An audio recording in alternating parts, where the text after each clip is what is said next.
নমস্কার বন্ধুরা, আমি আমার ইউটিউব চ্যানেল কখনো স্বপ্নতে আজকে আবার চলে এসেছি। আশা করি আপনারা সকলে ভালো আছেন, সুস্থ আছেন। তো আমি আজকে আপনাদেরকে দেখাবো এই এঁচোড় দিয়ে মানে গাছ পাঠা আর পাঠার মেলবন্ধন, তার মানে এঁচোড় দিয়ে খাসির মাংস রান্না। তো সেই জন্য আমি এখানে একটা দেখুন, এই 1 কেজি ধরনের একটা এঁচোড়কে আমি নিয়ে নিয়েছি। এঁচোড়টা খুব কচি আর টাটকা। তো এই এঁচোড়টা দিয়ে আমি রান্না করব। তাহলে চলুন এঁচোড়টা আমি কেটে নিই। আগে কাটাটা আমি আর দেখাচ্ছি না, আমি এখানে দেখাচ্ছি বলে অসুবিধা হবে, সেই জন্য আমি কাটাটা দেখালাম না, আমি কেটে নিয়ে আসছি। বন্ধুরা, আমি এঁচোড়টা এরকম ডুমু ডুমু করে বড় বড় সাইজে করে কেটে নিয়েছিলাম। এটা আমি গতকাল কেটে রেখে দিয়েছিলাম। আজকে আমি এটা রান্না করব। মানে আমি একদিন আগে এঁচোড় টেচোড় কেটে রেখে দিই, কারণ এগুলো কাটার একটু ঝামেলা থাকে, তো সেই জন্য একটু আগে আমি আগের দিন কেটে রেখে দিই। তো এরকম ডুমু ডুমু করে এঁচোড়গুলো আমি কেটে রেখে দিয়েছিলাম। আর এর সঙ্গে একটু হলুদ দিয়ে রেখে দিয়েছিলাম যাতে কালো না হয়, জলে ভিজিয়ে হলুদ দিয়ে রেখে দিয়েছিলাম। তো এবার আমি এই এঁচোড়টা একটা কি দুটো সিটি দিয়ে সিদ্ধ করে নেব। তো দেখুন, এখানে আমি একটু জল নিয়ে নিয়েছি। এই জলের মধ্যে আমি দিয়ে দিচ্ছি একটু হলুদ, সামান্য একটু হলুদ দিয়ে দিলাম, আর দিয়ে দিচ্ছি হাফ চামচ মতো নুন। এবার আমি এই এঁচোড়গুলো এর মধ্যে দিয়ে দিচ্ছি। এই এঁচোড়গুলো দিয়ে আমি আগে একটা সিটি দিয়ে নেব। যদি মনে হয় যে না সেদ্ধ হয়নি, সেদ্ধ হতে সময় লাগবে, তাহলে আমি আবার আর একটা সিটি পরে দিয়ে নেব। আপনারাও নিশ্চয়ই এইভাবে রান্না করে খান। তো আমি কিভাবে রান্না করছি আজকে, সেটা আমি আপনাদের সঙ্গে আজকে শেয়ার করতে চাই। তো দেখুন, এটা আমি দিয়ে দিলাম, এঁচোড়টা দিয়ে দিয়েছি কুকারে। এবার আমি এটা আগে সিদ্ধ করে নিই। আর এখানে দেখুন বন্ধুরা, এখানে আমি 750 মাংস নিয়ে নিয়েছি খাসি। এই মাংসটা আমি আগে সেদ্ধ করে নেব। তার জন্যে দেখুন, এখানে আমি জল নিয়ে নিয়েছি। কুকারে আমি কিছুটা জল নিয়ে নিয়েছি পরিমাণ মতো। এখানেও আমি দিয়ে দিচ্ছি এই হাফ চামচ নুন আর একটু হলুদ। এবার আমি এই মাংসটা দিয়ে আমি এটা সেদ্ধ করে নেব। এই সেদ্ধ করে রান্না করার একটা রেসিপি আমি রিসেন্ট আপনাদেরকে দেখিয়েছি। যদি না দেখে থাকেন তাহলে অবশ্যই কিন্তু আপনারা দেখে নেবেন। গ্যাসটা জ্বালিয়ে দিচ্ছি। এবার আমি এটা ঢাকা দিয়ে প্রয়োজন মতো সিটি দিয়ে এটা আমি সেদ্ধ করে নেব। বন্ধুরা, আমি মাংসটা সিদ্ধ করে নিয়েছি আর খুব সুন্দর সিদ্ধ হয়ে গেছে। দেখুন, 4টে সিটি দিয়েছিলাম, একদম গলে গেছে। মাংসটা বেশি কষানোর দরকারই হবে না। এই দেখুন, এটা হয়ে গেছে। আর এখানে দেখুন, এই যে আমি সিদ্ধ করে জলটা কিন্তু ফেলে দিইনি, আপনারাও ফেলে দেবে না। এটা কিন্তু এই মাংস সিদ্ধের জলটা হচ্ছে স্টক, আমরা যাকে স্টক বলে থাকি। এইটা দিয়ে কিন্তু আমার কাজে লাগবে পরে, সেটাও আপনারা দেখতে পাবেন। আর আমি এইভাবে মাংস সিদ্ধ করে রিসেন্ট একটা আমি মাংসের রেসিপি আপনাদের সঙ্গে শেয়ার করেছি। যদি আপনারা না দেখে থাকেন তাহলে অবশ্যই কিন্তু রেসিপিটা দেখে নেবেন। আর এই রেসিপিটাও কিন্তু আপনারা পুরোপুরি দেখে নেবেন। তাহলে চলুন আমি এবার অন্য জিনিস দেখাই। এই দেখুন বন্ধুরা, এঁচোড়টাও আমার সেদ্ধ হয়ে গেছে, আর এটাও দেখুন কত সুন্দর সিদ্ধ হয়ে গেছে। এই দেখুন, একদম সিদ্ধ হয়ে গেছে। মানে এঁচোড় আর মাংস দুটোই কিন্তু সমান সেদ্ধ হয়ে গেছে। মানে এটাতেও আমি কিন্তু একটা সিটি, মানে খুব একদম ভর্তি ভর্তি ছিল, সেই জন্য খুব ভালো করে সিটিটা পড়েনি। মানে হালকা হালকা একটু একটু একটু করে দুটো সিটি দিয়েছি, তাতে কিন্তু এটা খুব ভালো সেদ্ধ হয়ে গেছে। বললাম না এঁচোড়টা খুব কচি, সেই জন্য কিন্তু সেদ্ধ হয়ে গেছে। তাহলে চলুন এবার রান্নাটা আমি করে দেখাই। বন্ধুরা, কড়াইয়ে তেল দিয়ে দিয়েছি, তেল গরম হয়ে গেছে। এর মধ্যে দিয়ে দিচ্ছি আমি একটু নুন। নুন দিলে মশলাপাতিগুলো ছিটাবে না, সেই জন্য দিয়ে দিলাম। আর দিয়ে দিচ্ছি সামান্য একটু হলুদ। আমি এই আলুগুলো ভেজে নেব। আমি এরকম সাইজের আলু কেটে রেখেছি, এই আলুগুলো আগে ভেজে নেব।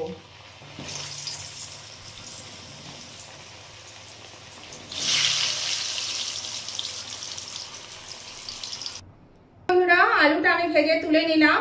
আর আলুটা তো সেদ্ধ হয়নি, এঁচোড় আর মাংস তো সিদ্ধ হয়ে গেছে।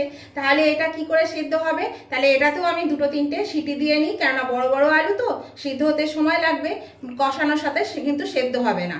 তাহলে সিটি দিয়ে নিলে এটা আমার সিদ্ধ হয়ে যাবে। এই দেখুন বন্ধুরা, ওই আলু ভাজার তেলটাতেই কিন্তু আমি রান্নাটা করব। আর এখানে আমি 2 চামচ বাটার নিয়েছি। এটা দিলে কিন্তু রান্নাটা স্বাদটা একদমই পাল্টে যাবে। তো এর মধ্যে বাটারটা আমি দিয়ে দিলাম, বাটারটাও গলে যাবে। এবার আমি এর মধ্যে ফোড়নে দিয়ে দিচ্ছি এখানে 4টে শুকনো লঙ্কা, হাফ চামচ গোটা জিরে আর গোটা গরম মশলা আর 4 টুকরো তেজপাতা নিয়েছি। গরম মশলাগুলো কিন্তু আমি একটু থেতো করে নিয়েছিলাম।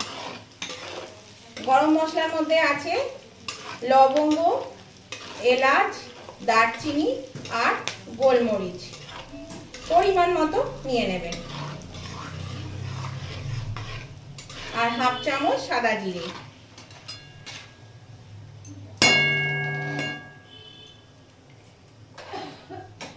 এবার আমি এর মধ্যে দিয়ে দিচ্ছি সরু সরু ঝিরি করে কেটে রাখা পেঁয়াজ কুচি,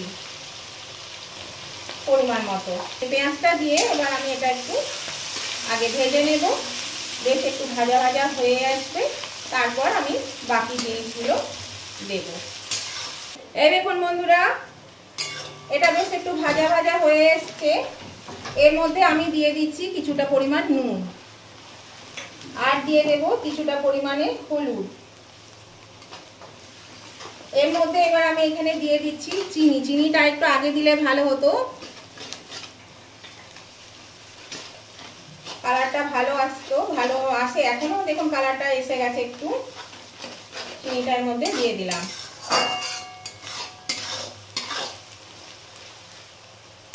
এবার আমি দিয়ে দেব পরিমাণ মতো রসুন বাটা, 2 table spoon, sorry 2 table spoon না, টিস্পুন। আর এখানে 2 টেবিল স্পুন পেঁয়াজ বাটা, গ্রেভিটা একটু ভালো হওয়ার জন্য, ঘন হওয়ার জন্য। এই দুটো দিয়ে আমি এবার একটু নেড়ে চেড়ে নেব। এবার আমি এর মধ্যে দিয়ে দিচ্ছি 4টে মিডিয়াম সাইজের টমেটো কেটে রেখেছিলাম, টমেটোটা দিয়ে দিলাম।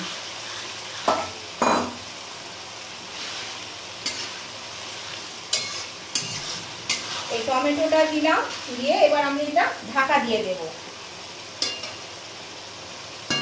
মিনিট 5-এর জন্য একটু ঢাকা দিয়ে দিচ্ছি। আঁচটাকে মিডিয়ামে দিয়ে দিলাম, সিমে দিয়ে দিলাম। দেখুন বন্ধুরা, ঢাকাটা খুলে দিলাম। এবার আমি এর মধ্যে দিয়ে দেব 2 চামচ জিরে গুঁড়ো, 2 চামচ ধনে গুঁড়ো আর 2 টেবিল স্পুন আদা বাটা। এগুলো দিয়ে আমি আবার ভালো করে কষিয়ে নেব।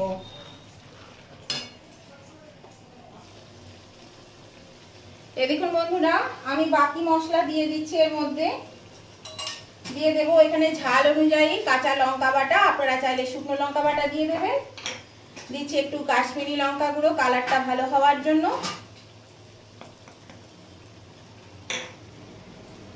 আর দিয়ে দেব এখানে 2 টেবিল স্পুন মতো টক দই, আমি ফেটিয়ে রেখেছি। এই টক দইটুকু আমি এর মধ্যে দিয়ে দিচ্ছি।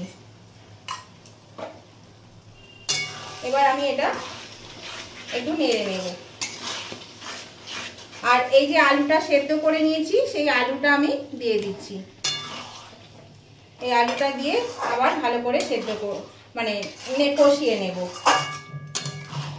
তাহলে চলুন এটা কষিয়ে নিই। আর একটু কষিয়ে নিয়ে আমি আবার একটু ঢাকা দিয়ে দেব, বাকিটা সেদ্ধ হয়ে যাবে, আলু যেটুকু সেদ্ধ হতে বাকি আছে। আমি ঢাকাটা খুলে দিয়েছি, আর একটু টক দিয়ে দিয়েছিলাম কারণ মশলাটা লেগে যাচ্ছিল, সেই জন্য দিয়ে এটা আমি ভালো করে কষিয়ে নিয়েছি। আলুটা সেদ্ধ হয়ে গেছে। আলুটার মধ্যে এবার আমি এই মাংসটা দিয়ে দিচ্ছি। মাংসটা দিয়ে কষিয়ে নেব, আর এঁচোড়টাও আমি দিয়ে দিলাম।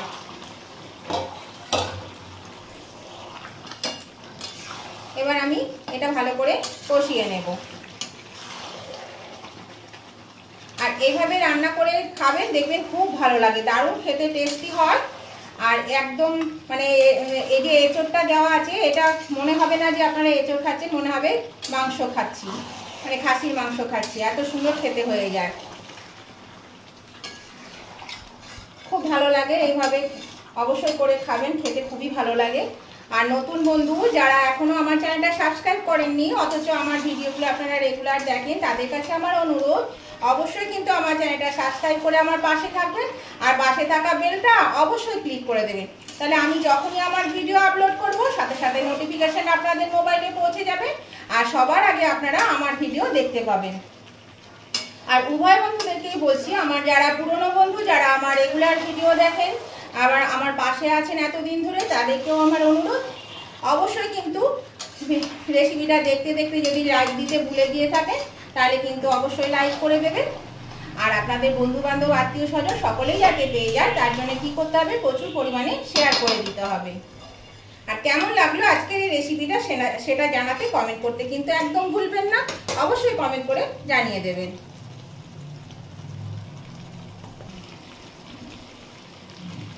এবার বন্ধুরা আমি এর মধ্যে একটু হলুদ দিয়ে দেব, আর বাকি নুনটুকু দিয়ে দিচ্ছি। আর এখানে 2 টেবিল স্পুন টমেটো কেচাপ দিয়ে দিলাম। টমেটো কেচাপ দিলে কিন্তু খেতে খুব ভালো লাগে। এবার আমি আবার এটা কষিয়ে নেব।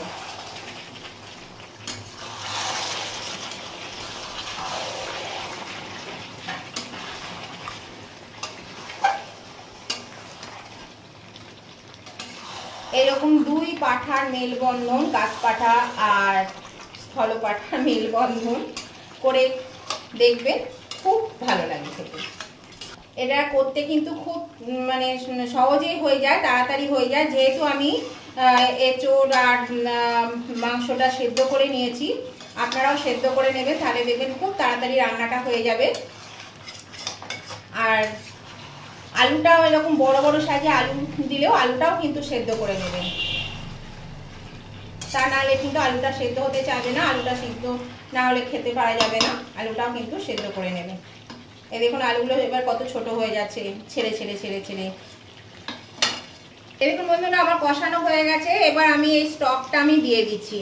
আমি কিন্তু একটু বেশি করে জল দিয়েছিলাম, আপনারা জানেন আমার কিন্তু একটু বেশি বেশি ঝোল লাগে, সেই জন্য আমি কিন্তু বেশি করেই জলটা দিয়েছিলাম। আর আজকে সবাই বলেছে শুধু এই মাংসের ঝোল দিয়ে ভাত খাবে, আর কোনো তরকারি খাবে না, তাহলে তো একটু বেশি লাগবেই, সেই জন্য একটু বেশি করে করেছি। আপনারা আপনাদের পছন্দের মতন জল দেবেন পরিমাণ মতো, তাহলে পরে আপনারা সেই পরিমাণে খেতে পারবেন। এটা ভালো করে ফুটিয়ে নেব।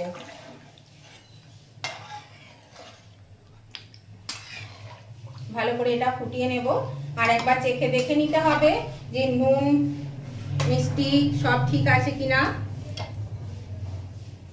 তাহলে এটা ফুটুক, আমি গ্যাসটা বাড়িয়ে দিয়েছি, এটা ফুটতে থাকুক।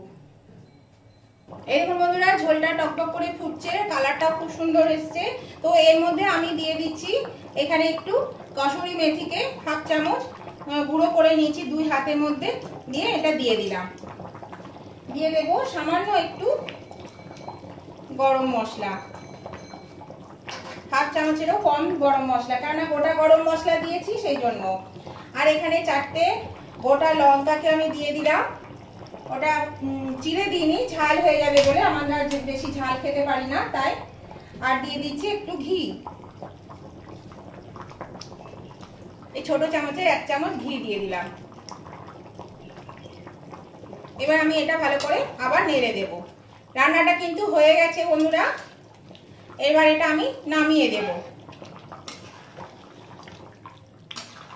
অবশ্যই কিন্তু এইভাবে একবার করে খাবেন, যদি মনে হয় ভালো লাগে আপনাদের রেসিপিটা, তাহলে অবশ্যই কিন্তু একবার করে খাবেন, দেখবেন ভালো লাগবে। আর জলের পরিমাণটা কিন্তু আপনারা আপনাদের পছন্দ মতো দেবেন। আমার যেহেতু একটু ঝোল বেশি লাগে বলে আমি জলটা বেশি পরিমাণে দিয়েছি।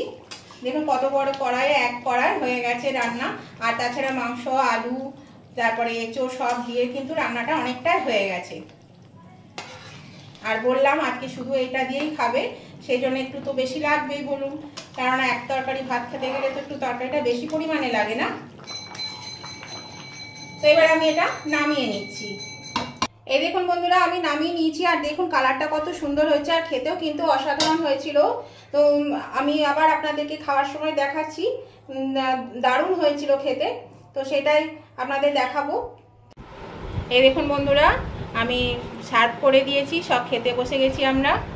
এই যে ছেলে খাচ্ছে, এই দেখুন এখানে আমি বসেছি, এখানে ছেলের বাবা বসেছে। আজকে আর কিছুই না, এই চাটনি, আমের চাটনি, ঝোল ঝোল আর এই মাংসের ঝোল, এই দিয়েই খাওয়া হবে। ছোটো দিয়েছি আর এত নরম, একদম গলে গেছে। মানে সেদ্ধ করেছি, সেদ্ধটা আরও কম সিটি দিতে হলো, দিলে ভালো হতো। তো অন্যদিন বেশি দিই, যেমন দিই তেমনি দিয়েছি, কিন্তু এত নরম কচি পাঠা, সেই জন্যে বেশ গলে গেছে, বুঝতে পারিনি, খুব নরম হয়ে গেছে। দেখ, খেয়ে দেখ কেমন হয়েছে।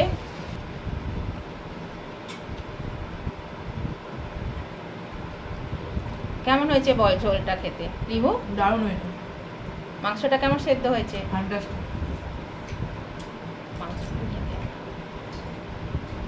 মাংসটা দেখা কেমন সেদ্ধ হয়েছে।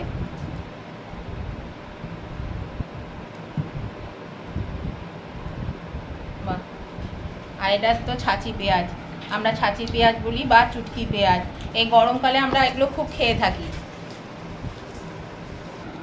দারুণ টেস্টি টেস্টি।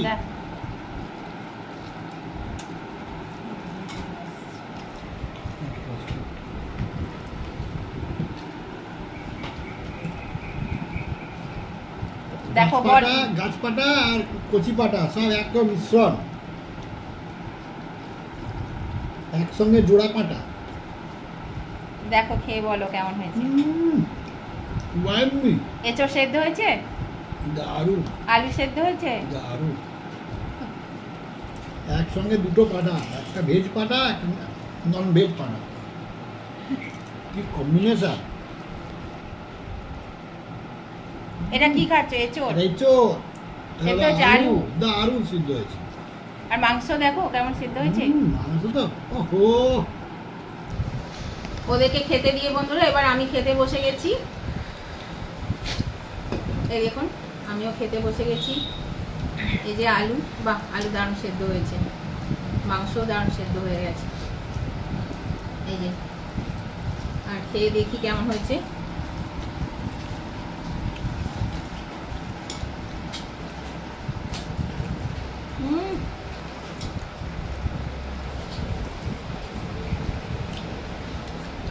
এঁচড় খাচ্ছি না মাংস খাচ্ছি বোঝা যাচ্ছে না। তো বন্ধুরা এরকম করে কিন্তু একবার অবশ্যই রান্না করে খেয়ে দেখবেন, খুবই ভালো লাগে খেতে আর খুবই টেস্টি হয়েছে। আর আজকের মতন আমি ভিডিওটা এখানেই শেষ করছি, আবার নতুন ধরনের ভিডিও নিয়ে চলে আসব। ততদিন আপনারা সুস্থ থাকুন, ভালো থাকুন, আর অবশ্যই লাইক শেয়ার কমেন্ট করবেন। আর ভালো হোক মন্দ হোক যাই হোক না কেন, আপনাদের যেমনই লাগুক আপনারা কিন্তু কমেন্ট করতে ভুলবেন না, অবশ্যই কমেন্ট করে জানিয়ে দেবেন কেমন হয়েছে। Tata, bye bye.